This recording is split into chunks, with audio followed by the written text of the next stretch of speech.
Well, hi Gulnara. Thank you so much for welcoming us here today. It's a pleasure to be here.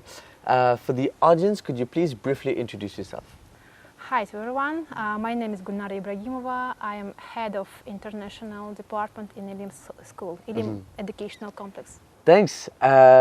What is Ilim exactly? What is the mission and the purpose behind the company? Ilim is educational complex. There are kindergarten, elementary school, secondary school, and high school. And the mission is through the partnership of children, students, teachers, and parents to the success of everyone. This school was created in 1993. This is an oldest private school in Kyrgyzstan.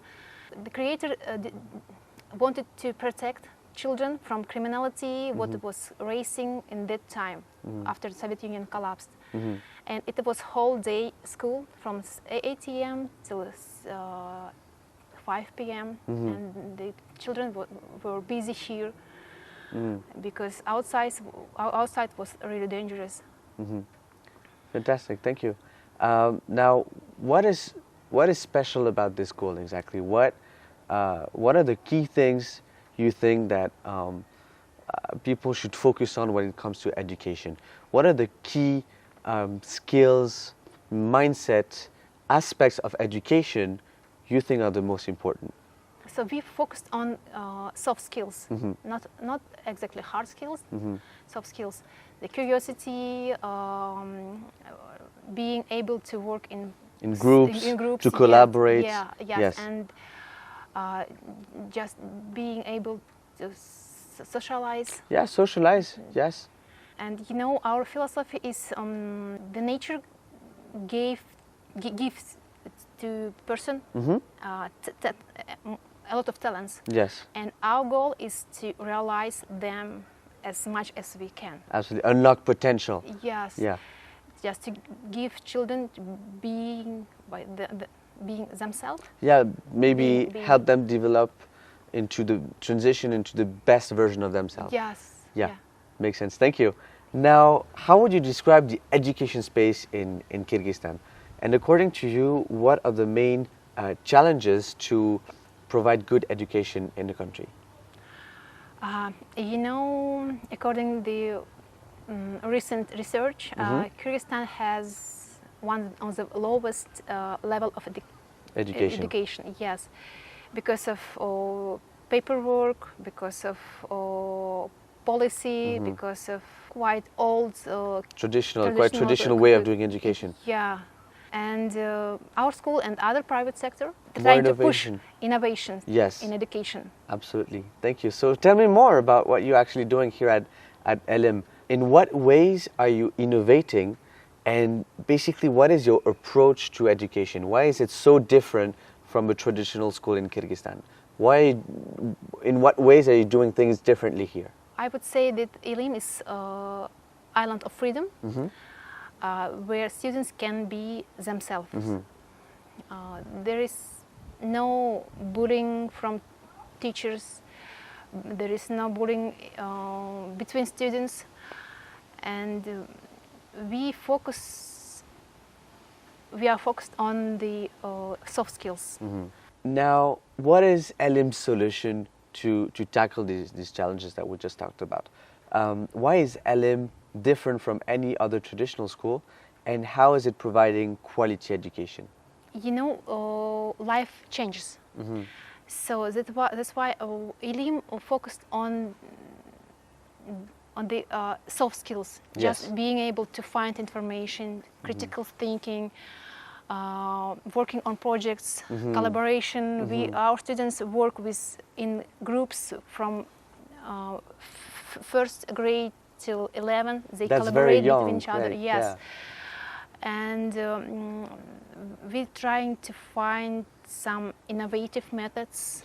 Our teachers create their own methods of education program, and we don't follow the state curriculum. We just looking for something new, something special, what will help the students just to achieve some problems. That's fantastic. Thank you. Now, what is a typical learning session? So, what happens inside the classroom? Do you have any example of an unusual session that you have here that you wouldn't find in another school? You know, our teachers are very creative. Yes. For example, the teachers, for example, math. Yeah. And informatics, Mm-hmm. they can collaborate some special session, like So they can work together. It's not yes. just math or Yes. or IT. It's basically a session that is combined together. Yeah, they can multiply, divide some numbers, and they can just transform these formulas to informatic session with the Lego constructor, with some tools, and to create unusual. Yeah, alchemy, and maybe have the students collaborate a little bit more to have their, again, curiosity triggered, and invite them to think more, right? Not just to do, but to think a little bit more, right? Yes, and our teachers also use Lego constructor in literature, in history, in geography, in languages. As I said before, non-formal methods of education. Yes. So it's basically cross-learning, right? It's Yeah. not just one subject and another subject and another subject. You try to make connections between the different subjects. True, yes. So people can understand that it's just not, different things, like they're all linked together. At the end of the day, the idea is to develop the skills and the mindset to grow, if I understood well. Yes. Okay, fantastic. Now, the last part of the interview, the impact.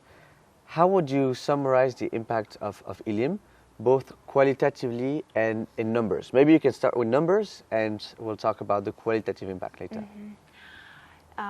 So we have about 700 students in the kindergarten and elementary high school, and there are about 180 employees. Yeah, here, and we have a few children with physical disability, and unfortunately these days a lot of children with autism. Yes. And we also teach them in our educational complex. And so how challenging is it to teach people with autism? Because I guess very often these students are placed in specialized centers with only people that also suffer from disabilities. So how challenging is it for you to teach people with disabilities? It's challenging. Children came here at 82 years old, and then autism usually recognized when they are bigger. Yeah. And we can't refuse Of to course. teach them. Yeah. And our teachers in kindergarten, they always teach, and they improve their qualification and their skills just to work with children with So there's no autism. discrimination. Basically, No, everyone is equal, and if you Yes. have disabilities, teachers will adapt. That's what you're saying, basically. Yeah, we are trying this, and some children have their own tutors, but in general, they just attend school and classes Normally, right? Normally, yes. Yeah, normally. Well, thank you so much for all your insights today, and thank you so much for making the effort of speaking in English. My Russian or Kyrgyz is really not on point, so thank you for that. I have one last question for you. How would you describe Ilim in 3 words? Ilim is the personal growth of children and adults. Thank you so much. Now, do you have any last words, advices, or comments for the audience? I would say that I believe that the main condition for the prosperity of the country is not natural or material resources. It's not capital. It's the intellectual resources of the country, and we should work on this. Absolutely, education is Yeah. really important. I agree with you. Thank you. Yeah, Thank you thank you so for much. you. Thank you very much. Thank you.